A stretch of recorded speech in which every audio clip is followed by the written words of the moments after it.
Hi అండి, నేను మీ Smiley JC. Welcome to my channel. నేను ఈరోజు నాకు ప్రెగ్నెంట్ జర్నీ గురించి చెప్పాలనుకుంటున్నాను, మీతో షేర్ చేసుకోవాలనుకుంటున్నాను. ఏంటంటే నాకు జూలై 20న నా లాస్ట్ డేటు. నాకు ఆగస్టు ఒక 10 డేస్, ఆగస్ట్ ఫస్ట్ నుంచి నాకు సిమ్టమ్స్ అనేవి స్టార్ట్ అయినాయి. అవి ఎలా నాకు తెలిసిందంటే, నేను జూ పార్క్కి వెళ్ళాను. జూ పార్క్కి వెళ్ళొచ్చిన తర్వాత నా హెల్త్ పూర్తిగా ఇదైపోయాను. ఇంకా నేను పార్క్లో బాగా తిరిగాను కదా, అందుకే టైర్డ్ అయిపోయి ఉంటానేమో అనేసి అనుకున్నాను. బట్ కాదు. నాకు ఎలాంటి సిమ్టమ్స్ ఉన్నాయంటే, నాకు కాళ్ళు లాగడం, పొట్ట టైట్గా అయిపోవడం, కళ్ళు తిరగడం, వామిటింగ్ అయ్యేటట్టు ఉండేది కానీ అయ్యేది కాదు. అలా నేను ఒక 5 డేస్ ఏమో బాధపడ్డాను. 5 డేస్ బాగా విపరీతంగా ఉన్నాను. తర్వాత ఓకే, బాడీ పెయిన్స్ ట్యాబ్లెట్స్ కూడా వేసుకున్నాను తెలియక. అయిపోయింది. ఎలా అంటే నాకు ఎలా డౌట్ వచ్చిందంటే, యూరిన్ అనేది నేను సెకండ్స్కి ఒకసారి వెళ్ళేదాన్ని. నైట్ అసలు నిద్రే ఉండేది కాదు నాకు. ఫస్ట్ డే నుంచి, ప్రెగ్నెంట్ ఫస్ట్ డే నుంచి నాకు డెలివరీ అయ్యేంత వరకు కూడా నాకు నిద్ర అంటే ఏంటో కూడా తెలియదు. ఒక్కొక్కరికి ఒక్కొక్క ప్రాబ్లం ఉంటుంది అంటారు కదా, నాకున్నదైతే నాకు నిద్ర. ప్రెగ్నెంట్ ముందు నేను ఎలా పడుకున్నానో అంటే, నాకు ఫుడ్ లేకపోయినా పర్లేదు, నిద్ర ఉంటే చాలు. మెయిన్ థింగ్ నాకు అది నా లైఫ్లో. అంత ఇష్టం నిద్ర అంటే. ప్రెగ్నెంట్ టైంలో నాకు నిద్ర అంటే ఏంటో కూడా తెలియదు. అంత పిచ్చిదానిలాగా ఉండేదాన్ని. నైట్ నాకు ఎప్పుడు తెల్లారుతుందా అన్న ఫీలింగ్ ఉండేది. నాకు ప్రెగ్నెంట్లో నాకు నచ్చింది అదొక్కటే. నిద్ర అనేది తెలియదు అసలు. నేను నైట్ అంతా అలానే ఉండేదాన్ని, పగలంతా కూడా అలానే ఉండేదాన్ని. ఓకే, నాకు ఆ టాయిలెట్ అనే సిమ్టమ్ దగ్గర నాకు డౌట్ వచ్చింది. నేను ప్రెగ్నెంట్ అని నాకు తెలిసింది ఎలా అంటే, యూట్యూబ్ వల్ల. ఆ యూట్యూబ్లో వీడియోస్ చూసి 99% నేను ప్రెగ్నెంట్ అని నేను కన్ఫర్మ్ చేసుకున్నాను. నేను చూసిన వీడియోస్కి, నాకున్న సిమ్టమ్స్కి సింక్ అయింది. ఓకే, అలా ఎన్ని వీడియోస్ చూసానో నాకే తెలియదు. ప్రతి ఒక్క వీడియో నేను చూసేసాను. ఎందుకంటే ఏదో తెలియని ఫీలింగ్, నేను ప్రెగ్నెంట్ అనేసి. నేను చూసిన తర్వాత మా హస్బెండ్ వచ్చిన తర్వాత తనకి చెప్పాను. 99% ప్రెగ్నెంట్ అనేసి ఉన్నది వీడియోలో. అంటే లేదు, నీకు బ్లడ్ ప్రాబ్లం, నేను బ్లడ్ టెస్ట్ చేయించుకుందాం, బ్లడ్ టెస్ట్లో క్లియర్గా తెలుస్తుంది కదా అనేసి అన్నారు. అంటే నేను అలా 10 డేస్ పైన 15 డేస్ అయినా నేను అలానే ఉండిపోయాను. అలా ఉండిపోయిన తర్వాత ఇంకా వెళ్దాం హాస్పిటల్కి వెళ్దాం బ్లడ్ టెస్ట్ కానీ ఇంకా అలా ఒక 10 డేస్ అయిపోయింది. 10 డేస్ అయిపోయిన తర్వాత నాకు మళ్ళీ నెక్స్ట్ 20 వచ్చింది. ఆగస్ట్ 20 వచ్చింది. ఆగస్ట్ 20 వచ్చేసిన తర్వాత నాకు ఎందుకు అంత తొందరగా నాకు సిమ్టమ్స్ అనేవి తెలిసాయో నాకు తెలీదు. నేను ఎవరు చెప్పినా ఎవరు నమ్మలేదు. అయిపోయిన తర్వాత నాకు డే 20 అయితే నేను ఒక 3 డేస్కి నేను చెక్ చేసుకున్నా, కిట్ తెచ్చుకుని. 3 డేస్, ఓన్లీ 3 డేస్. మా ఫ్రెండ్ని అడిగాను ఫోన్ చేసి, ఇలా ప్రెగ్నెంట్ అయితే ఎన్ని డేస్కి నేను చెక్ చేసుకోవాలని అడిగితే, ఒక 5 డేస్ 6 డేస్ ఆగాలి అని చెప్పింది. నాకు అప్పటిదాకా నా ఆత్రం అక్క నేను 3 డేస్కి తెచ్చుకొని కిట్ చెక్ చేసుకున్నాను. చెక్ చేసుకుంటే పాజిటివ్ వచ్చింది. పాజిటివ్ రాగానే అబ్బా, అంత హ్యాపీ ఆ మూమెంట్ చెప్పలేను. ఎందుకంటే నేను లైఫ్లో చాలా చూశాను, చాలా ప్రాబ్లమ్స్ ఫేస్ చేసి ఇక్కడ వరకు వచ్చాను. ఒక్కసారి ప్రెగ్నెంట్ అంటే అమ్మ నాకు ఇంకో కొత్త లైఫ్ వస్తుంది అనే ఒక హ్యాపీనెస్. బట్ మను ఫేస్లో అది లేదు. తను ప్రెగ్నెంట్ అయితే ఎవరు చూస్తారు, తనని ఎలా చూసుకోవాలి, చాలా కేరింగ్గా చూసుకోవాలి అని ఒక భయం, చిన్న భయం ఉంది. లోపలేమో హ్యాపీనెస్ ఉంది, నేను తండ్రి అవుతున్నానని. కానీ బయటికి చెప్పట్లేదు. తన మైండ్ అంతా బ్లాక్ అయిపోయింది. ఇది ఏదో బై మిస్టేక్ వచ్చి ఉంటుంది, మనం మళ్ళీ చెక్ చేద్దామని. 5 డేస్ అయిపోయింది. 5 డేస్ అయిన తర్వాత మళ్ళీ చెక్ చేస్తాం. మళ్ళీ పాజిటివ్ వచ్చింది. ఇంకా పాజిటివ్ వస్తే తను కూడా ఏదో ఆ హ్యాపీనెస్ చెప్పుకోలేము, అంత హ్యాపీ ఫీల్ అయ్యాడు. అబ్బా, అప్పుడే నేను తండ్రి అవుతున్నాను, అప్పుడే అంత ఏదో సంథింగ్ అయిపోయింది. తర్వాత ఓకే, ఇప్పుడు ఎవరికి చెప్పకూడదు, హాస్పిటల్కి వెళ్ళి చెక్ చేయించుకున్న తర్వాత అప్పుడు మనం కన్ఫర్మ్ చేసుకుని అందరికీ చెప్దాం అనేసి అనుకున్నాం. నెక్స్ట్ డే వెళ్ళిపోయాం హాస్పిటల్కి వెళ్ళిపోయిన తర్వాత అక్కడ ఆమె డాక్టర్ని కలిసి ఇలా చెప్పాను, నేను ఇలా కిట్ తెచ్చుకొని చెక్ చేసుకున్నాను, నాకు డేట్ రాక ఒక 5-6 డేస్ అవుతుంది అంతే. అంటే లేదమ్మా, కొంతమందికి పాజిటివ్ అని చూపిస్తుంది, ప్రెగ్నెంట్ కాకపోయినా కొంతమందికి అలా చూపిస్తుంది, నేను బ్లడ్ టెస్ట్లు స్కానింగ్ చేయించుకో, అప్పుడు నీకు కన్ఫర్మ్గా తెలుస్తుంది అన్నారు ఆవిడ డాక్టరు. ఓకే అనేసి మేము చేయించుకొని ఈవినింగ్ రండి, లేకపోతే మార్నింగ్ రమ్మని చెప్పారు. అప్పటి వరకు మేము ఈవినింగ్ అన్నీ క్లియర్ చేసుకుని ఈవినింగ్ వెళ్ళేసరికి ఓకే అయ్యింది, తెలుస్తుంది కదా రిపోర్ట్స్, పాజిటివ్ అని వచ్చింది. కానీ అందులో ఒక స్కానింగ్లో ఒక హార్ట్కి టచ్ అయ్యే ఒకటి ఉంది, ఏంటంటే నా పిండం చుట్టూ పిండం లోపల ఉంటే దాని చుట్టూ బ్లడ్ ఉందంట. అది కన్ఫర్మ్‌గా చెప్పలేనమ్మా. పోవచ్చు, 90% పోవచ్చు. 1% అయితే 99% పోవచ్చు. 1% ఉండొచ్చు. నేను కూడా దానికి గ్యారంటీ ఇవ్వలేను అనేసి అన్నారు. ఒకసారి ఏదో తెలియని ఫీలింగ్. ఒకేలా దేవుడిచ్చింది ఉంచితే ఉంచుతాడు, తీసుకుంటే తీసుకోడు. అన్‌ఎక్స్‌పెక్టెడ్‌గా వచ్చిందది చాలా. అసలు ఇద్దరం ఎక్స్‌పెక్ట్ చేయందది. సర్లే దేవుడే ఇచ్చాడుగా, ఏది జరిగితే అది జరుగుతదని అనుకున్నాం. బట్ తెలియని భయం అనేది ఉంది. ఆమె ఇంజెక్షన్స్ ఇచ్చారు డాక్టరు. 5 డేస్‌కి ఒక ఇంజెక్షన్ అలా ఒక 5 ఇచ్చారు. చేపించుకున్న తర్వాత మళ్ళీ స్కాన్ చేపించుకోమన్నారు. అయినా అప్పటికంటే ఇప్పటికి ఇంకా ఎక్కువైంది బ్లడ్డు. మరి ఏ క్షణం ఏమైతుందో తెలీదు. ఏమైనా ఇమ్మీడియేట్‌గా హాస్పిటల్‌కి వచ్చేయండి మీరు అని చెప్పారు. ఓకే అనేసి వచ్చేసాము. వచ్చేసిన తర్వాత నాకు అలా అలా ఇవన్నీ జరిగేటప్పటికి థర్డ్ మంత్ వచ్చింది. ఈ థర్డ్ మంత్‌కి నాకు ఈ సింప్టమ్స్ అన్నీ తగ్గిపోయింది. నార్మల్ అయిపోయింది. ఏ సింప్టమ్సే లేదు. ఈ యూరిన్ అనేది, టాయిలెట్ అనేది తప్ప ఇంకా వామిటింగ్ అని అదని ఇదని ఏం లేదు. అంతా నార్మల్ అయిపోయింది. మామూలుగానే ఉన్నాను. అయిపోయిన తర్వాత ఓకే. మళ్ళీ థర్డ్ మంత్‌లో స్కానింగ్‌కి వెళ్ళాము. అప్పుడు కూడా అలాగే అన్నది. ఇంకా బ్లడ్ అనేది ఉంది. ఇంకా నేను మెడిసిన్ సంథింగ్ ఏదో ఇచ్చారు. నాకు దగ్గరికి ఇంకా నాకు మనిషి చాలా వీక్ అయిపోయాను. చాలా అంటే చాలా మెయిన్ ఆ టెన్షన్ ఎక్కువైపోయింది నాకు. వచ్చేసిన తర్వాత మా అక్క వచ్చారు నా దగ్గరికి. అప్పుడు దసరా హాలిడేస్ వచ్చినాయి. వాళ్ళు వచ్చారు. వచ్చిన తర్వాత 1 మంత్ ఏమో ఫుల్ రెస్ట్ తీసుకున్నాను. ఆమె రెస్ట్ తీసుకోవాలని చెప్పింది. ఓకే.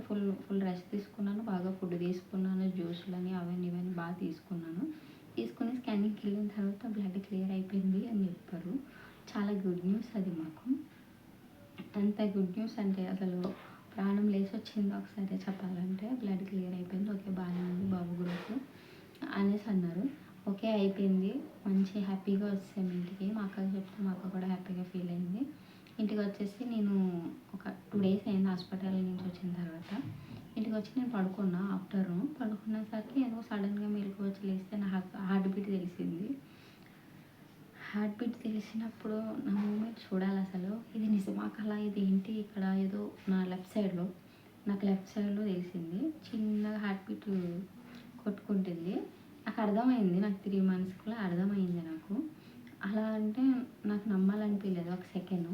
ఇది నిజమా కలా అనేసి నాలో నేను చాలా ఒక 2 డేస్ అలానే అబ్జర్వ్ చేస్తూ ఆ హార్ట్ బీట్ కూడా కొట్టుకుంటుంది అని చాలా హ్యాపీగా ఫీల్ అయ్యాను.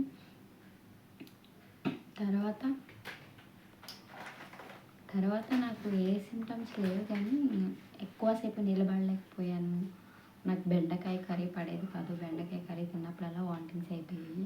బట్ నాకు ఇష్టమైన ఫుడ్ అయితే నేను తినేసాను. నాకు ఇష్టమైన ఫుడ్ ఎక్కువ బిర్యానీ తిన్నాను. తినొద్దు అని చెప్పారు కానీ నాకు దానిపైనే ఉండేది. నేను ఎక్కువ శాతం బిర్యానీ తిన్నాను. మిమ్మల్ని తినమని అయితే నేను చెప్పట్లేదు. ఒక్కొక్కరి బాడీ ఒక్కొక్కలా ఉంటుంది. నాకు మ్యాక్సిమం చికెను, బిర్యానీ నేను ఎక్కువ చాలా తిన్నాను. అది వద్దు, అవాయిడ్ చేయమంటారు. నాకు కాఫీ కూడా అవాయిడ్ చేయమంటారు.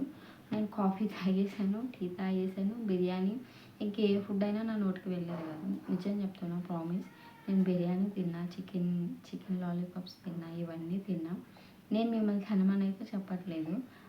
నా బాడీకి అది సెట్ అయింది. ఎందుకంటే నేను ఎక్కువ బయట ఫుడ్‌నే ఇష్టపడతాను. అందుకనే నా బాడీకి సెట్ అయిపోయింది అలాగా.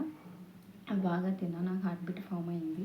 నేను ఎవరికి చెప్పినా ఇప్పుడెందుకు ఉంటది అంటే ఇప్పుడు ఎలా తెలుస్తుంది, ఇప్పుడు ఏం తెలియదు అన్నారు. నాకు 4th మంత్‌లోనే మూమెంట్స్ అనేవి అర్థమైనాయి. ఇక్కడ లెఫ్ట్ సైడ్ నాకు మొత్తం లెఫ్ట్ సైడే. నా లెఫ్ట్ సైడ్‌లో నాకు తన్నినట్టు, గుద్దినట్టు ఏదో కదులుతున్న ఫీలింగ్ ఉండేది. నేను చాలామందికి చెప్పాను. నాకు ఏవో అనిపిస్తుంది. ఏదో కదిలినట్టు సంథింగ్ ఎలా అంటే, నీకేమైనా పిచ్చా, ఇప్పుడెందుకు తెలుస్తుంది, 5th మంత్‌లో తెలుస్తుంది అన్నారు. లేదు నాకు అర్థమవుతుంది. నేను ఎందుకంటే ఒంటరిగా ఉండేదాన్ని కదా. ఎనీ మూమెంట్ ఇక్కడే అబ్జర్వేషన్ పెట్టుకొని ఉండేదాన్ని. అందుకే నాకు ప్రతి మూమెంట్ తెలిసేది. 4th మంత్‌కే స్టార్ట్ అయిపోయినాయి మూమెంట్స్ అనేవి. నేను డాక్టర్‌ని కూడా అడిగాను. మేడం నాకు ఇక్కడ ఏదో కదులుతున్నట్టు, చిన్నది ఇలా తిరుగుతున్నట్టు అనిపిస్తుంది అంటే, లేదమ్మా 5th మంత్‌లో మూమెంట్స్ తెలుస్తాయి అన్నారు. నేను 100% నేను చెప్తున్నా. నాకైతే కన్ఫర్మ్‌గా తెలుసు ఇక్కడ కదిలేది. నాకు 5th మంత్ అనేది ఇంకా ఎక్కువ అయినాయి. ఇంకా నేను చాలా ప్రతి month blood test, every month scanning. ఆ స్కానింగ్ ఇక నా దగ్గర ఇంత ఫైల్ అనేది ఉంటుంది. ఆ ఫైల్‌కే అయిపోయింది మా సగం జీవితం. మా సగం సాలరీ కూడా అట్లకే అయిపోయింది. మనం ప్రెగ్నెంట్ అనే హ్యాపీనెస్ కంటే దాన్ని కాపాడుకోవడానికి పెట్టాల్సిందే ఎక్కువ ఉంటుంది. ఆ టైంలో దేవుడు మాకు చాలా హెల్ప్ చేశాడు. మాకు ఏ ఇబ్బంది రాకుండా దేవుడు కాపాడాడు. ఎందుకంటే మాకు సపోర్ట్‌గా ఎవరు లేరు. పాపం మను ఒక్కడే నన్ను చూసుకొని, వాళ్ళ ఫ్యామిలీని చూసుకొని, వాళ్ళ అమ్మ నాన్నలని చూసుకొని, మను ఒక్కడి సాలరీ మీద ఇదంతా అయ్యేది. నా ప్రెగ్నెన్సీలో మ్యాక్సిమం చాలా అమౌంట్ పెట్టాం. ప్రతిదీ స్కానింగ్. వాళ్ళు ప్రతిదీ చేయించుకోవాలి. ప్రతి స్కానింగ్ చేయించుకుంటేనే లోపల బేబీ ఎలా ఉందనేది తెలుస్తుంది. మేము సగం ఆ భయంతోటి మేము ప్రతిదీ చేయించుకున్నాం. ఇప్పుడున్న సిచ్యువేషన్స్‌లో ఏదో ఒక ప్రాబ్లమ్ వస్తుంది. ఏముంటుందిలే అని అనుకోవద్దు. ప్రతి స్కానింగ్ కంపల్సరీ చేయించుకోవాలి. మేము అలా అని ఏ స్కానింగ్ వదలలేదు. ప్రతి స్కానింగ్ చేయించాం. ప్రతి స్కానింగ్‌కి ప్రతి బ్లడ్ టెస్టు అన్ని టెస్టులు చేయించాం. అన్ని టెస్టులు నాకు ఎక్కువ బీపీ డౌన్ ఉండేది. బీపీ డౌను కొంచెం ఏంటి, నేను వెయిట్ ఫస్ట్ నుంచి ఎండింగ్ వరకు కూడా నేను ఒకటే వెయిట్ మెయింటైన్ అయ్యాను. లాస్ట్ 2 మంత్స్‌కి ఎక్కువ పెరుగుండొచ్చు. మొత్తం 7 మంత్స్ వరకు నేను ఒకటే వెయిట్ ఉన్నాను. అసలు వెయిట్ అనేది పెరగలేదు. ఆవిడ డాక్టర్ అమ్మ అదే అనేది, "ఏంటి నీ వెయిట్ ఏంటి? నువ్వేంటి చూడడానికి చిన్నపిల్లలాగా ఉన్నావు. నువ్వు తినట్లేదా అనేసి. నేను 5th మంత్‌లో మా అక్క వాళ్ళ ఇంటికి వెళ్ళాను. మా అక్క వాళ్ళ ఇంటికి వెళ్ళి వచ్చిన తర్వాత నేను ప్రెగ్నెంట్ అంటే నమ్మారు అప్పుడు. అప్పటి వరకు ఏంటంటే నేనే ఇంట్లో వర్క్ చేసుకోవాలి, నేనే అన్నీ చేసుకోవాలి. నాకు చాలా చేసుకోలేకపోయేదాన్ని. మా అమ్మ చనిపోయింది. మా అమ్మ లేరు. నా ఇంటర్‌లోనే మా అమ్మ చనిపోయారు. అందుకనే మను భయపడింది ప్రెగ్నెంట్ వచ్చినప్పుడు. తనని ఎవరు చూస్తారు? ఎవరు కేర్ చేస్తారు? ఎలా అనే ఒక ఆలోచన తనలో ఉండిపోయింది.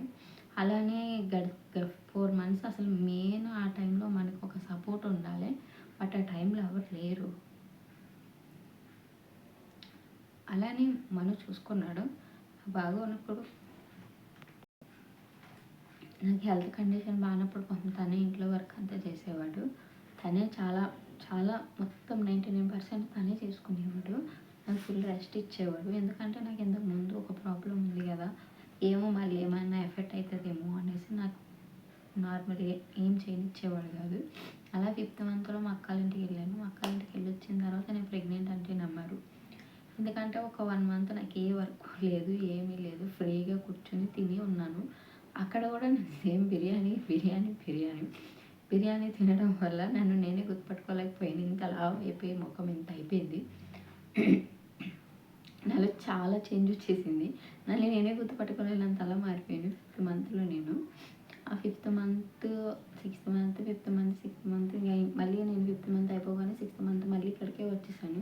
ఇక్కడికే వచ్చేసి మళ్ళీ నా వర్క్ సేమ్ టు సేమ్ నేను ఇంకా ఎక్సర్సైజులు చేయక్కర్లేదు, ఏమీ చేయక్కర్లేదు. అంతా నాకు ఇంట్లో పని అంతా అయిపోయేది. ఎప్పుడూ తన మీదే తననే చేయమనడం అది కరెక్ట్ కాదు కదా అనేసి నేను కూడా చేసుకునేదాన్ని. అప్పుడు అనిపించేది అమ్ముంటే బాగుండు అనేసి. ఏమైనా తినాలన్నా కూడా అయ్యేది కాదు. ఏదైనా ఇంకా బయట నుంచి తెచ్చుకొని తినడమే. అప్పుడు అనిపిస్తుంది మన పక్కన ఎవరైనా ఉంటే బాగుండు, మనకు కావాల్సినవి చేసి పెడతారనేసి. అప్పటికి పాపం మను చేయలేడు, నాకు కూడా రాదు చేసుకోవడం. బయట నుంచి నాకు కావాల్సినవన్నీ తెచ్చిపెట్టేవాడు. మొత్తం ఏ టు జెడ్ అన్నీ ఉండేది ఇంట్లో. కానీ నేనే తినేది కానీ ఎప్పుడు బయట ఫుడ్డే కావాలనేదాన్ని. అంత మెంటల్ ఎక్కిచ్చేదాన్ని తనకి. నేను పడుకునేదాన్ని కాదు, తను పడుకొనిచ్చేదాన్ని కాదు. అలాగే నాకు నా డేస్ అన్నీ గడిచిపోయినాయి. ఇక్కడే మేము డెలివరీ చేసుకోవాలంటే ఇక్కడికి వచ్చి చూసేవాళ్ళు ఎవరు లేరు. ఆమె ఏమో ఇక్కడే ఏదవుతుంది అనేది తెలియదు, ఇక్కడే చేయించుకోమని చెప్పింది డాక్టర్ అమ్మ. కానీ మేము చాలా చాలా సఫర్ అయింది. ఏంటంటే ప్రతిదీ స్కానింగ్, బ్లడ్ టెస్ట్లు, వీటికి చాలా డబ్బులు పెట్టాము. దానివల్ల మేము చాలా సఫర్ అయిపోయి ఇంకా ముందుకు వెళ్ళలేదు. ఇక్కడ అక్కడ నాకు డెలివరీ వేసిన ఇక్కడికి వచ్చి చూసేవాళ్ళు ఎవరు లేరు. అందుకని మా అక్కని రమ్మంటే పిల్లల స్కూల్ ఉంది. సరే అనేసి ఇంకా నేనే అక్కడికి వెళ్ళిపోవాలని డిసైడ్ అయ్యాను. ఇంకా డెలివరీ టైం ఉందనిగా వెళ్దాం అనుకుంటే అక్కడ నేను గవర్నమెంట్ హాస్పిటల్లో వేయించుకుందామని డిసైడ్ అయ్యాను. అందుకనేసి నేను చెకప్ చేయించుకోవాలంట గవర్నమెంట్ హాస్పిటల్లో. అందుకని నేను 7th మంత్‌లోనే వెళ్ళిపోయాను అక్కడికి. 7th మంత్‌లో వెళ్ళిపోయిన తర్వాత మళ్ళీ అక్కడ స్టార్ట్ అయ్యింది. ప్రతిదీ బ్లడ్ టెస్ట్ వీక్లీ స్కానింగ్లు అనేవారు వాళ్ళైతే మరీ దారుణం. నేను వీక్లీ స్కానింగ్ చేయించేదాన్ని. బ్లడ్ టెస్ట్ అనేవారు, ఈ బ్లడ్ టెస్ట్ అనేవారు. అక్కడే చూస్తే ఏమీ ఉండదు కదా, అంతా బాగానే ఉందనేవారు. అసలు ఏందో నాకు ఆ స్కానింగ్లో టెస్టులు కూడా ఇంకొకరు కనాలంటే భయం వేస్తుంది నాకు నిజంగా. అన్ని టెస్టులు అంతే, ఫుడ్‌కి కూడా అన్ని డబ్బులు అవ్వలేదేమో. ఆ టెస్టులకే పెట్టేసాను డబ్బులన్నీని. సెవెంత్ మంత్‌లో అక్కడికి వెళ్ళాను. మాది ఆంధ్ర భీమవరం. నేను భీమవరం వెళ్ళిపోయాను. మా అక్కళ్ళది పాలకొల్లు హాస్పిటల్‌లో చూపించుకున్నాను. అక్కడ సేమ్ అంతే అయ్యింది. స్కానింగ్ అని అవన్నీ ఇవన్నీ అయిపోయింది. వీక్లీ కూడా వెళ్ళాలి హాస్పిటల్‌కి. వీక్లీ వెళ్ళి చెకప్ చేయించుకోవాలి. సెవెంత్ మంత్ నుంచి నా డెలివరీ వరకు అక్కడే ఉన్నాను. అక్కడే చేయించుకున్నాను. తర్వాత నా సెవెంత్ మంత్‌లో ఒక సైడు పెయిన్ వచ్చింది. సరే అనేసి ఏంది సెవెంత్ మంత్‌లో కానీ డెలివరీ అయిపోతుందా ఏంటని భయపడ్డాను. బట్ ఏం కాదు. ఏదో వాతం నొప్పులు సంథింగ్ ఏదోనంట. క్లియర్ అయిపోయింది. వెళ్ళాను హాస్పిటల్‌కి వెళ్తే మెడిసిన్ ఇచ్చారు. అంటే నేను వెళ్ళేటప్పుడు ఇక్కడ నుంచి మెడిసిన్ తీసుకుని వెళ్ళిపోయాను. ఇలా వెళ్ళిపోతున్నాను మేడం, నాకు మెడిసిన్ కావాలి, నాకు నెక్స్ట్ మిగతా మంత్స్ కూడా నాకు మెడిసిన్ కావాలంటే ఆమె మెడిసిన్ రాసి ఇచ్చేసింది మొత్తం. నేను చెప్పాను ఇక్కడైతే నాకు డెలివరీ చేసుకుంటే ఎవరు లేరు చూసేవాళ్ళు, అమ్మ లేరు, అక్క చూడాలి, అక్క రాలేదు ఇక్కడికి, సిచ్యువేషన్ కాదు అంటే సరేనే ఆమె డాక్టర్ మెడిసిన్ రాసి ఇచ్చేసారు. నాకు సరిపడా మెడిసిన్ నేను తీసుకుని వెళ్ళిపోయాను. నేను గవర్నమెంట్లో ఇంకేం మెడిసిన్ వాడలేదు. నేను వెళ్ళడం చెకప్ చేయించుకోవడం, ఏమైనా స్కానింగ్లు అయినా బ్లడ్ టెస్ట్లు అయినా అక్కడ చేయించుకోను. అది కూడా లోపల కాదు బయటనే చేయించుకొని నా సెవెంత్ మంత్లో నాకు అలా పెయిన్ వచ్చింది. ఒక సైడ్ లెఫ్ట్ సైడే, నాకు ఏదైనా లెఫ్ట్ సైడే ఉన్నది. ప్రతి ఫస్ట్ నుంచి ఎండింగ్ వరకు నాకు లెఫ్ట్ సైడే ఉంది. నాకు ఫుడ్ క్రేవింగ్స్ ఎక్కువ ఉండేది. బాగా ఫుడ్ క్రేవింగ్స్ ఉండేది. కాఫీ టీ బాగా తాగేదాన్ని.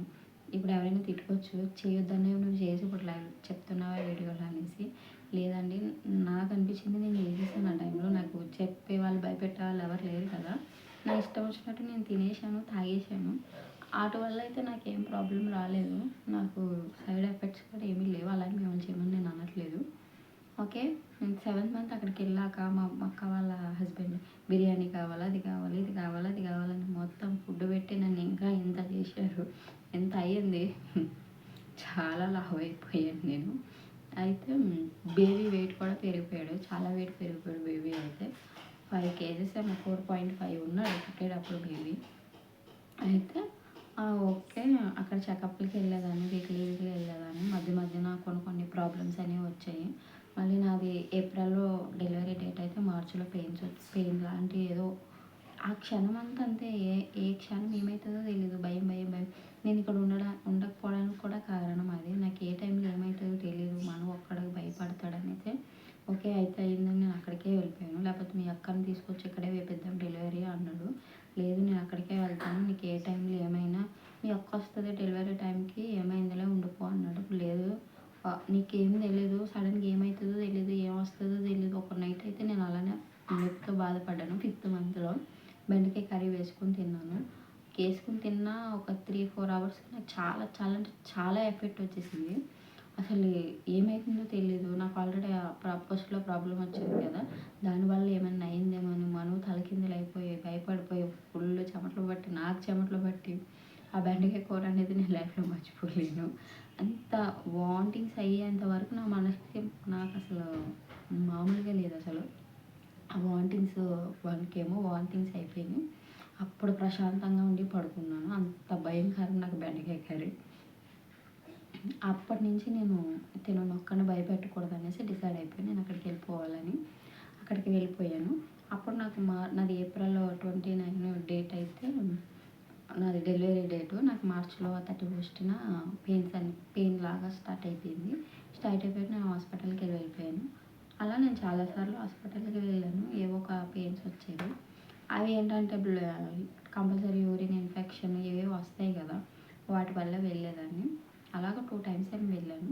2 times ఇంకా మార్చిలో 31st నాకు పెయిన్ లాగా ఏదో తెలియని, ఇంకా అయిపోతే డెలివరీ అనే మూమెంట్లో నాకైతే అనిపించింది. చుట్టుపక్కల వాళ్ళందరూ అలాగే భయపెట్టారు. తీసుకెళ్ళిపోయారు హాస్పిటల్‌కి. వాళ్ళ ఊర్లోనే ఒక హాస్పిటల్ ఉంటుంది, చిన్న హాస్పిటల్. అక్కడ తీసుకెళ్ళిపోయారు. మళ్ళీ అక్కడ చెక్ చేయించుకోవాలి, వేరే ఊర్లో చెక్ చేయించుకోవాలి. 2 హాస్పిటల్లు. ప్రీ డెలివరీ అయితే అక్కడ, ఆపరేషన్ అయితే అక్కడ.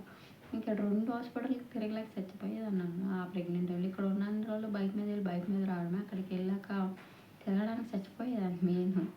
కానీ వాకింగ్ లాగా, అది కూడా ఒక జాగింగ్ లాగా ఉండేది. ఎందుకంటే నేను ఇంట్లో వర్క్ ఏం చేయలేదు కదా, అది ఒక వాకింగ్ లాగా ఉంది నాకు.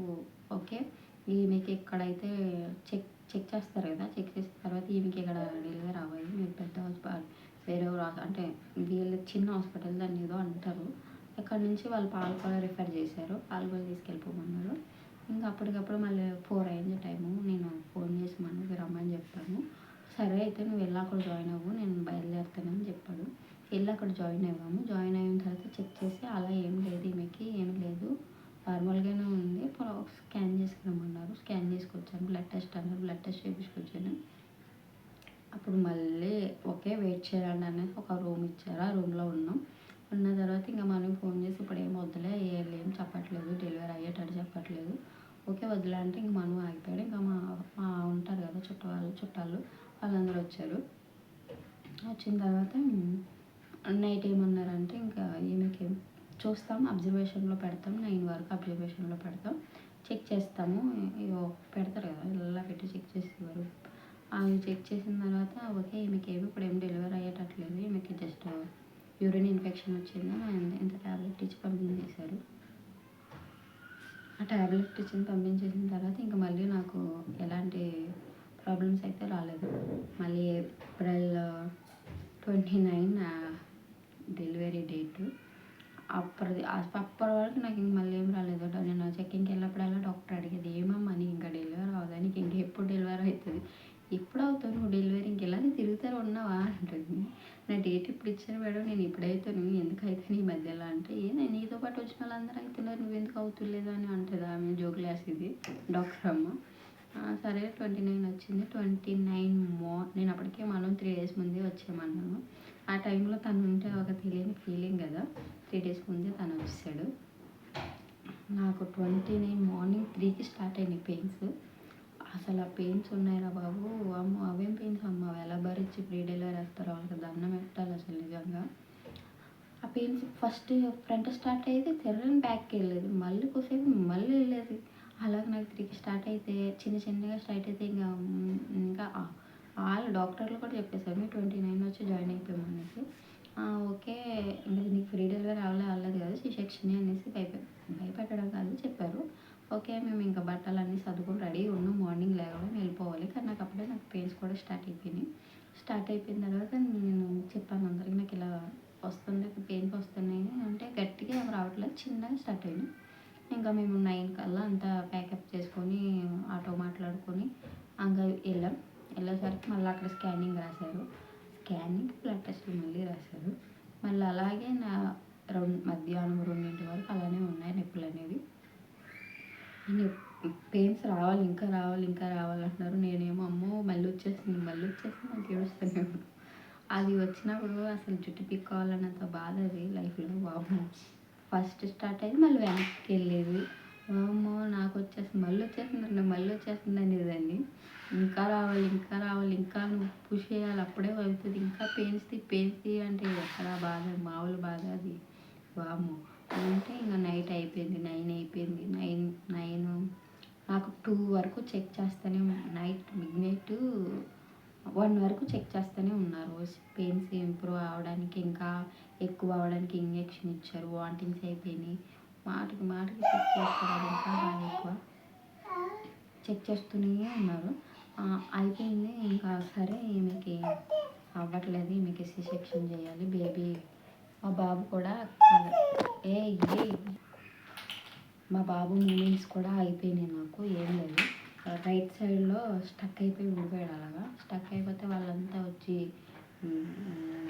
చెక్ చేస్తారు కదా, బేబీ మూమెంట్స్ లేవు, ఆపరేషన్ చేసేయాలి, సిసెక్షన్ కంపల్సరీ చేయాలి, లేకపోతే లోపల బేబీ సఫర్, తర్వాత మీరు బాబుని పెట్టుకుని తిరగాల్సి వచ్చింది, మీరు సిసెక్షన్ చేసుకోండి అంటే ఇంకా నేను కూడా పెయిన్స్ అనేది తట్టుకోలేకపోతున్నాను. వాళ్ళందరూ నర్సులు ఉంటారు కదా, సిస్టర్స్, వాళ్ళందరూ నాకు ధైర్యం చెప్పారు. నాకు కూడా సిసెక్షన్ అమ్మా, నీకు ముందు నీ బాబు ఇంపార్టెంట్, ఏం కాదు. నేను ఏడుస్తున్నాను, సిసెక్షన్ అంటే చేసేవాళ్ళు ఎవరు లేరు, ఎవరు చూస్తారు, 6 months అంటారు, అవి అంటారు అప్పటి వరకు నన్ను ఎవరు చూస్తారు, ఎలా అని ఒక మైండ్లో పడిపోయింది. అమ్మ సిసెక్షన్ నాకు వద్దు అది అని ఫస్ట్ నుంచి అంటూనే ఉన్నాను, సిసెక్షన్ వద్దు, చూసేవాళ్ళు ఎవరు లేరు కదా, వద్దు అనే ఒక భయం అనేది ఉండేది నాలో. ఓకే వాళ్ళందరూ ధైర్యం చెప్పారు.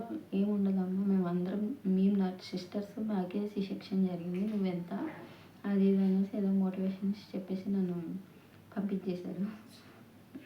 ముందు అసలు బాబు మూమెంట్స్ అనేవి లేవు. ఆగిపోయింది, ఒక దిక్కున అలా ఆగిపోయాడు. బాబు వెయిట్ ఎక్కువ ఉండడం వల్ల నాకు ఫ్రీ డెలివరీ అవ్వలేదు. లేకపోతే నాకు అంతా మంచిగానే ఉందంట. నైట్ 2కి బాబు ఆపరేషన్ స్టార్ట్ అయ్యింది. అలా తీసారు. "అమ్మ నీకు బాబు పుట్టాడు" అన్నారు. బాబు బాబు పుట్టాడంటే అలా చూపించలేదు బాబుని. ఒకసారి చూపించరా అని అడిగాను. చూపించిన తర్వాత తీసుకెళ్ళిపోయారు. తీసుకెళ్ళిపోయి క్లీన్ చేస్తారు కదా. ఓకే మరి నాకు అయిపోయిందా అనేసి వాళ్ళనైతే నేను చాలా ఏమంటారు ఇరిటేషన్ రప్పించాను నేను డాక్టర్స్కి. "అయిపోయిందా ప్లీజ్ చెప్పండి, అయిపోయిందా నాకు గమ్మున చేయండి, నాకు నిద్ర వస్తుంది, నేను పడుకోవాలి" అనేసి వాళ్ళని చాలా ఇరిటేట్ చేశాను. "ఏంటమ్మా నువ్వు ఎందుకు ఇలా మాట్లాడుతున్నావు, సైలెంట్గా ఉండు" అన్నారు వాళ్ళు. "లేదు నాకు నిద్ర వస్తుంది, నేను పడుకోవాలన్నాను." సరే అనేసి ఆపరేషన్ అయిపోయింది. నాకు రూమ్ షిఫ్ట్ చేశారు. రూమ్ షిఫ్ట్ చేసిన తర్వాత అక్కడ నర్సులు తినేసాను. నాకు నిద్ర వస్తుంది కానీ నిద్ర పట్టట్లేదు. ఆ మత్తు అనేది మొత్తం ఎక్కేసింది. మను అయితే షాక్ అంట ఆ రోజు. ఎందుకు ఇలా మాట్లాడుతుంది అనేసి. నాకైతే మొత్తం ఫుల్గా ఎక్కేసి మైండ్ అంతా ఏవేవో మాట్లాడుతున్నానంట. అసలు నాకు డెలివరీ అయిందనే విషయం నాకు గుర్తులేదు. ఏదేదో చెప్తున్నాను. నాకు తర్వాత చెప్తున్నాడు మను, "నువ్వు అలా మాట్లాడుతుంటే నేనే షాక్ అయ్యాను. ఏందిరా ఇలా మాట్లాడుతుందా" అనేసి అలా చూస్తూ కూర్చుండిపోయాడంట. ఆ నైట్ గడిచిపోయింది. మార్నింగ్ అసలైన టాస్క్ అక్కడ మొదలైంది నా లైఫ్లో. మార్నింగ్ లేపేస్తారు కదా, లేచి నడచమంటారు కదా. ఇంకా చూసుకోండి నా బాడీలో ఉన్న నేను అప్పుడు ఫుడ్ తినడం వల్ల నాకు చాలా ప్లస్ అయింది. నా బాడీలో ఉన్న బ్లడ్ మొత్తం పోయింది. నేను ఇలా నుంచుంటే చెప్పొచ్చో లేదో తెలియదు, గడ్డలు పడిపోయినాయి మొత్తం. అలా నేను ఉన్నన్ని రోజులు నా బాడీలో ఉన్నదంతా వెళ్ళిపోయింది. నాకు 6-4కి వచ్చేసింది నా బ్లడ్. ఆ రోజు ఆపరేషన్ అయిన రోజు నాకు ఒక బ్యాగ్ ఎక్కించారంట. అది మొత్తం వచ్చేసిన తర్వాత నేను ఎవరికీ చెప్పలే. నాకు తెలియదు కదా ఇలాగే ఉంటుందేమో అనేసి అనుకునేదాన్ని. నా అంతటా నేనే ఇలా చేంజ్ చేసుకోవడం ఇలా అయిపోయింది. నేను ఎవరికీ చెప్పలేదు అసలు ఇంత బ్లడ్ పోతుంది, ఇలా పోతుందా ఏంటి అని ఎవరిని అడగలేదు నేను. అలానే ఉన్నా సైలెంట్గా. నేను డిశ్చార్జ్ అయ్యే రోజు 10 డేస్కి డిశ్చార్జ్ చేస్తారు కదా. ఆ రోజు నా పక్కనే నర్స్ ఉంది. నేను పడుకొని ఉంటే ఇంజెక్షన్ చేయడానికి ఏమో వచ్చింది. వచ్చి అన్నది, "ఎందుకు ఎప్పుడు చూసినా పడుకున్నావు" అంటే నా ప్రాబ్లం ఎవరికీ తెలియదు కదా. నాకు నుంచుంటే ఇలా ఇదిగా ఉంటుంది, కొంచెం ఇబ్బందిగా ఉంటుంది, కళ్ళు తిరుగుతున్నట్టు అనిపిస్తున్నాయి అనేసి నేను కూర్చునేదాన్ని కాదు, నుంచునేదాన్ని కాదు. మ్యాక్సిమం పడుకునే ఉండేదాన్ని. అలా పడుకొని ఉండకూడదు, ఇలా ఏదో బాడీ ఏదో అవుతుంది, నువ్వు లేవు నుంచో, ఇప్పుడు అర్జెంటుగా నుంచోవు అనేసి నన్ను ఫోర్స్ చేసింది. లేదు నేను పడుకునే ఉంటాను, నువ్వు ఇంజెక్షన్ చేసి వెళ్ళిపో అనేసి ఆమెను అన్నాను. లేదు ఇప్పుడు నువ్వు నించోవాలి, లేదా నేను డాక్టర్ని పిలవనని నన్ను బెదిరించింది. సరే మా అక్క లేదు ఫుడ్ వంటకి రావడానికని ఇంటికి వెళ్ళింది. మను ఏమో బయట లోపలికి ఎలా ఉండదు కదా, బయట నించున్నాడు. బాబు ఏమో పడుకున్నాడు. ఆమె ఫోర్స్ చేసిందని నేను నించున్నా. అంతే. మొత్తం అసలు చెప్పక్కర్లేదు, భయంకరంగా అందరూ షాక్ అయిపోయారు అప్పుడు. అలా ఉంటే ఇంకా అందరూ బ్లాంక్ అయిపోయి ఆమె నర్స్ కూడా భయపడింది. సారీ అని కూర్చోబెట్టేసి వెంటనే వెళ్ళి డాక్టర్ని పిలుచుకొచ్చేసింది. డాక్టర్ని పిలుచుకొచ్చి చూస్తే వాళ్ళందరూ షాక్ అయ్యారని, "ఇప్పటి నుంచి అయిపోయింది ఎలాగంటే నాకు ఎప్పటి నుంచో ఉంది, ఇలానే ఉంటుందేమో" అనేసి నేను అనుకున్నాను అన్నాను. లేదనేది అర్జెంటుగా టెస్టులు అన్నీ రాశారు. వెంటనే మనుకి వెళ్ళి బ్లడ్ తీసుకురమ్మన్నారు. బ్లడ్ తీసుకొచ్చాడు. బ్లడ్కి వెళ్ళాడు మను. ఈలోపు మా అక్క వచ్చేసింది. వెళ్ళి నేను మొత్తం డ్రెస్ అవన్నీ చేంజ్ చేసుకుని టెస్ట్లని అవని ఇవని ఇంజక్షన్లని మళ్ళీ సెలైన్స్ అని, "మీరు వెళ్ళడానికి లేదు, ఉండాలి, ఇప్పుడే వెళ్ళేది కాదు, నువ్వు చాలా సీరియస్గా ఉంది అనేది, నువ్వు ఇప్పటివరకు ఎందుకు చెప్పలేదు" ఏదేదో తిట్టేశారు నన్ను. అయితే తిట్టారు. నాకు తెలియదు డాక్టర్ ఏది అనేసి నేను చెప్పాను. అంటే అప్పుడు నా బ్లడ్ 6 అనుకుంటుంది. ఇంకా నేను చెప్పకపోయింటే అలాగే పోయి ఉండేదేమో. అయితే మళ్ళీ గబగబా ఒక బ్లడ్ బ్యాగ్ తీసుకొచ్చేసి ఆ నైట్ ఎక్కించారు నాకు. ఆ నైట్ ఎక్కించి ఇంకా నన్ను పంపించలేదు, ఉంచేశారు అక్కడే. బ్లడ్ ఎక్కించిన తర్వాత అప్పటికి నాకు ఇంకా అలానే అయిపోతుంది. ఇంకా వేరే ట్యాబ్లెట్లు కంట్రోల్ అవ్వడానికి ట్యాబ్లెట్లు ఇచ్చారు. Only 5 days వేసుకోమన్నారు. 5 డేస్ ఒక్కొక్కటి వేసుకో, ఆటోమేటిక్గా ఆగిపోదు. 5 డేస్ తర్వాత నేను మళ్ళీ హాస్పిటల్‌కి రా, నువ్వు చాలా సీరియస్‌గా ఉంది, నువ్వేమో ఇలా అన్‌కేర్‌లెస్‌గా ఎలా ఉంటావు అది ఇది అని నా డాక్టర్ తిట్టారు. సరే అనేసి నేను ఇంకా ఓకే. నాకు నడవగలుగుతున్నా, బాగానే ఉన్నా, కానీ నాలో నుంచి నాకు బ్లడ్ అనేది వెళ్ళిపోతుంది. నాకు ఆ విషయం తెలియట్లేదు. నేను ఎవరికి చెప్పాలి కదా, చెప్తే కదా వాళ్ళైనా చెప్తారు. అంటే సరే ఓకే అనేసి నా బావ తన్నేసి వెళ్ళిపోయాడు. మళ్ళీ 5 డేస్ తర్వాత వెళ్ళాను. అప్పటికి కూడా నాకు సేమ్ అట్లానే అవుతుంది. ఇలానే ఉంది డాక్టర్ అంటే, మీరు ఈ టాబ్లెట్లు వాడావా అంటే వాడాను. ఓకే మళ్ళీ ఒక 10 డేస్ చూడు అంటే టాబ్లెట్లు వేసుకోమనలేదు, ఒక 10 డేస్ చూడన్నారు. నేను ఆల్రెడీ హాస్పిటల్లో 10 డేస్ ఒక 12 రోజులేమో ఉన్నాను. 12 రోజులు ఉన్న తర్వాత ఇంటికి వచ్చాను. ఇంటికి వచ్చిన తర్వాత 21 డేస్కి నేను మళ్ళీ హైదరాబాద్ వచ్చేసాను. ఆ తర్వాత రావడానికి ఉండదని 21 డేస్కి వచ్చేసాను. తర్వాత మళ్ళీ 3 మంత్స్ వరకు ఆగాలన్నారు. నేను 3 మంత్స్ వరకు అక్కడ నేను ఉండలేదు. ఎందుకంటే నాకు బాగా ఎండాకాలంలో డెలివరీ అయింది.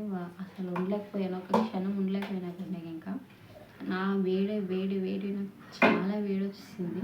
నా వల్ల కాదు, నేను వెళ్ళిపోతాను హైదరాబాద్ అది అనేసి వాళ్ళందరితో మాట్లాడి నేను వచ్చేసాను. ఇంకా హైదరాబాద్ వచ్చేసాక 21 డేస్కే వచ్చేసాను. 21 డేస్కి వచ్చేసాను. ఇంకా నా దగ్గర ఎవరు లేరు. మా అక్క చిన్న పాప ఉంటే ఒక 10 ఇయర్స్ పాపని ఇచ్చింది నాకు తోడుగా. ఇంకా మను చూసుకున్నాడు, ఇంట్లో పనులన్నీ మను చూసుకున్నాడు. నేను వంట అది చేసేసేదాన్ని. 21 డేస్కే నేనైతే అలా చేసుకున్నాను. బాబునేమో మా అక్కల పాప చూసేది. మా అక్క టైంలో రావడానికి ఇంటికాడ చిన్న వర్క్స్ అవి ఉన్నాయిలే తనకు కూడా. అయితే అందుకని ఆ రీజన్ వల్ల రాలేదు. అండ్ 21 డేస్ వచ్చిన తర్వాత ఇక్కడికి ఒక 5 డేస్కి మళ్ళీ నేను ఇంతకుముందు చూపించుకున్న హాస్పిటల్కి వెళ్ళి మళ్ళీ అన్నీ చెక్ చేయించుకున్నాను. నా బ్లడ్ సంథింగ్ అక్కడ ఏమేమి ప్రాబ్లమ్స్ అక్కడ ఏమేమి ఇదిగా ఉన్నానో నేను మళ్ళీ ఈమె డాక్టర్ని కలిసి డెలివరీ అయింది, ఇలా ఉన్నది ప్రాబ్లమ్. సరే అని ఆమె మెడిసిన్ రాసి ఇచ్చింది. ఆమె మళ్ళీ నాకు కొంచెం మళ్ళీ 6 మంత్స్ వరకు మెడిసిన్ వాడాలంట కదా, దానికి మెడిసిన్ రాసి ఇచ్చింది డాక్టర్. ఓకే అలా అలా నా డెలివరీ అలా గడిచిపోయింది. మా బావ అయితే నన్ను నైట్ నిద్రపోనిచ్చేవాడు కాదు. దేవుడా ఏం డెలివరీ అని భయం. తర్వాత కదా నాకు సినిమా కనిపించింది. అప్పుడు నిద్ర లేదు, డెలివరీ అయిన తర్వాత ఇప్పటికీ నిద్ర లేదు చెప్పాలంటే. వాడు పడుకోడు, నన్ను పడుకోలేడు. నేను పడుకున్నా, నన్ను లేచే వరకు వాడు నన్ను వదలడు. ఇలా గడిచింది నా డెలివరీ అయితే. నా డెలివరీలో నేను ఇబ్బంది పడింది ఆ నిద్ర వల్ల, మిగతా నేను దేనివల్ల అయితే ఇబ్బంది పడలేదు. నాకు వేరే ఏ సింటమ్స్ లేదా బెండకాయ కర్రీ తప్ప. చికెన్ ఇష్టం వచ్చినట్టు చికెన్ తినేసేదాన్ని, వాకింగ్ తిరుగుతూనే ఉండేదాన్ని. ఆ చికెన్ తిన్న విషయం నా డాక్టర్కి చెప్పలేదు, లేకపోతే తిట్టే ఉండేదేమో. ఏమి ఆపరేషన్ చేసినప్పుడు కూడా నన్ను అడిగింది, నువ్వు ఏం తిన్నావమ్మా, నీ లోపల ఎంత ఫుల్ ఉంది అనేసి. అంతలా నేను చికెన్ బిర్యానీ తినేసాను. మీరు మట్టుకి తినకండి, అందరికి ఒకలా ఉండదు కదా. ఒకవేళ ఇలా గడిచింది నా డెలివరీ అనేది. నేను 21 డేస్కి వచ్చిన తర్వాత నా లైఫ్లో కూడా చాలా జరిగినాయి, చాలా ఉన్నాయి. ఈ వీడియో చూసిన తర్వాత మీ రెస్పాన్స్ చూసి నేను మిగతా వీడియో పెడతాను, ఓకేనా. Thank you so much. నా ఛానల్ని సపోర్ట్ చేయండి. 2 డేస్ నుంచి నా ఛానల్కి ఏమైందో తెలియదు, నా వ్యూస్ అనేవి రావట్లేదు, నా వీడియోస్ వెళ్ళట్లేదు, నాకు ఏమైందో అర్థం కావట్లేదు. సబ్స్క్రైబ్స్ కూడా రావట్లేదు. నాకు ఇప్పుడు 600 మెంబర్స్ ఉన్నారు నా ఛానల్లో. నేను మా బాబుని మేనేజ్ చేసుకుంటూ నేను వీడియోస్ చేసుకుంటున్నాను. ఏదో ఒకటి నా లైఫ్ నాకు ఉండాలి కదా, నేను ఏదో ఒకటి చేయాలి, ఖాళీగా ఉండకూడదని మా బాబుకు 1 ఇయర్ వచ్చేంత వరకు వెయిట్ చేసి నేను బయటకు వెళ్ళి ఏం చేయలేను, నేను వరకు ఏం చేసుకోలేను. అందుకనేసి నేను ఏదైనా చిన్నది ట్రై చేస్తామని యూట్యూబ్ అనేది స్టార్ట్ చేశాను. అప్పుడు నన్ను చాలామంది 600 మెంబర్స్ అంటే ఎంత ఎక్కువ, నాకైతే ఎక్కువే. ఎందుకంటే నాకు ఇంత టాలెంట్ ఉందా అనేసి నేను అనుకుంటున్నాను. నాకు ఎక్కువ వాళ్ళు పాపం చాలా సపోర్ట్ చేస్తున్నారు. కానీ 2 డేస్ నుంచి నా ఛానల్కి ఏమైందో తెలియట్లేదు. నేను కూడా వీడియో తీసి పెట్టాను కానీ నా వాయిస్ అనేది క్లారిటీగా లేదు. ప్లీజ్ నా ఛానల్ సపోర్ట్ చేయండి. నాకంటూ ఏదో ఒక గుర్తింపు ఉండాలని నేను ఈ ఛానల్ స్టార్ట్ చేశాను. ప్లీజ్ నన్ను సపోర్ట్ చేయండి. ఈ వీడియో మీకు నచ్చితే ఏమైనా మిస్టేక్స్ ఉంటే సారీ, నేను చెప్పకూడని ఏమైనా చెప్తే సారీ. నేను ఏదో చేశానని మీరైతే ట్రై చేయవద్దు, ఓకేనా. థ్యాంక్ యూ సో మచ్ నా వీడియో చూసినందుకు. Thank you. బాయ్.